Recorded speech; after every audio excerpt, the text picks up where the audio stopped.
BJP ने उपचुनाव जीतने के लिए रणनीतिक मोर्चे पर काम शुरू कर दिया है। सोशल इंजीनियरिंग के साथ ही मतदान पूर्व बूथ मैनेजमेंट पर कार्य शुरू हो गया है। बीजेपी प्रदेश अध्यक्ष मदन राठौड़ खुद बूथ अध्यक्षों से बात कर रहे हैं। वहीं बीजेपी प्रदेश प्रभारी डॉक्टर राधा मोहन दास अग्रवाल ने जयपुर पहुंचते ही ऐलान कर दिया कि उपचुनाव में बीजेपी की बड़ी जीत होगी। ये रिपोर्ट देखिए। प्रदेश की 7 विधानसभा सीटों पर उपचुनाव जीतने के लिए बीजेपी एक एक वोट को साध रही है। इस सिलसिले में रामगढ़ से एएसपी उम्मीदवार सुमन मजोका ने बीजेपी का समर्थन कर दिया है। झुंझुनू के राजपूत मतदाता को साधने के लिए मदन राठौड़ ने स्थानीय राजपूत नेताओं के साथ मिलकर रणनीति बनाई है। बीजेपी प्रदेश प्रभारी डॉक्टर राधा मोहन दास अग्रवाल और बीजेपी प्रदेश अध्यक्ष मदन राठौड़ ने मीडिया से कहा कि उपचुनाव में बीजेपी की बड़ी जीत होगी, 84 भी जीतेंगे। सलमपुर में, देवली उनियरा में, झुंझुनू में और रामगढ़ में,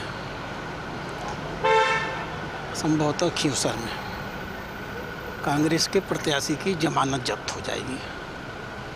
कांग्रेस लड़ाई में ही नहीं रहेगी। भारतीय जनता पार्टी एक तरफा जीत लेने जा रही है। शुरू में लग रहा था 84 में थोड़ी बहुत चुनौती मिलेगी, लेकिन अब तो वो भी नहीं मिलते दिख रही है। मोदी जी के नेतृत्व से पूरा विश्वास करते हैं और ऐतिहासिक मतों से भाजपा को जिताने जा रहे हैं। मैं सोचता हूं कि मेरी जो जानकारी है, हम सभी सीटें जीत रहे हैं, 7 उपचुनाव जीत रहे हैं, उनको एक भी सीट नहीं देंगे। सीपीएम की ओर से प्रधानमंत्री और केंद्रीय गृह मंत्री पर सांप्रदायिक भाषण देने के आरोपों पर मदन राठौड़ ने कहा कि प्रधानमंत्री और गृह मंत्री ने सिर्फ इतना ही कहा कि एक रहो, बटोगे तो कटोगे, एक होकर रहे। मदन राठौड़ ने कहा कि सिंगापुर से पॉलिटिकल डेलीगेशन आएगा, 3 दिन राजस्थान भाजपा के संगठन और सरकार के कार्यों को समझेगा। इस दौरान सीएम और प्रदेश अध्यक्ष खुद मौजूद रहेंगे।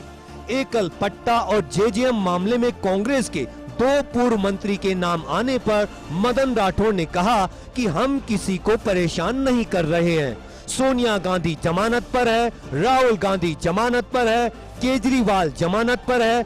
मैं विपक्ष को कहना चाहूंगा कि अपराध मत करिए। उधर बीजेपी प्रदेश प्रभारी डॉक्टर राधा मोहन दास अग्रवाल ने कांग्रेस के कद्दावर नेताओं पर निशाना साधा।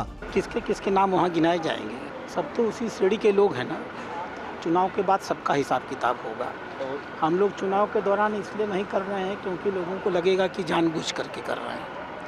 पूरी रिपोर्ट्स आने दीजिए, कांग्रेस की रेजिम के सारे भ्रष्ट तत्वों के विरुद्ध कार्रवाई की जाए। चुनाव में भी वो यही कहते हैं कि हमें मिलजुल के संगठित रहना चाहिए, एक रहो, ये बात वो कह रहे हैं। बटोगे तो कटेंगे, तो बटना नहीं है, ये बात कहा है। मत बटो, साथ में रहो, जुड़ो, कंधे से कंधा लगा के काम करो, हाथ मिला के, गले मिल करके काम करो, ये बात कहना कोई गुनाह नहीं है। कुल मिलाकर कहा जा सकता है कि बीजेपी उपचुनाव में अपनी पूरी ताकत से उतर रही है और किसी भी प्रकार की कमी छोड़ने के मूड में नहीं है। उपचुनावों को जीतने के लिए तमाम रणनीति बीजेपी और कांग्रेस दोनों ही दल अपना रहे हैं।